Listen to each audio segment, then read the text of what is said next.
ini milu semua mau ke mana sebenarnya. Iyo tuh orang ini batanang pemerintah suruh batanang milu. Iyo. Serta panen. Serta panen ke mana? Iyo, banyak sekali panen. Kong orang mau jual ke mana? Orang cuma mau haga-haga. Serta di pasar kamari cari mahal.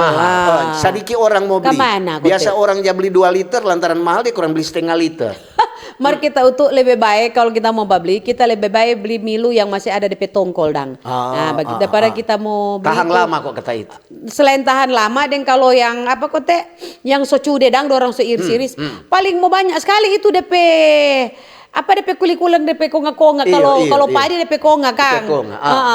Mau tapis ke sana banyak sekali. Serta tasisa sadiki beli 1 liter tasisa ke sana kurang setengah liter dari kali paling banyak tuh DP kongan mungkin dorang ada iris itu milu kare kate dorang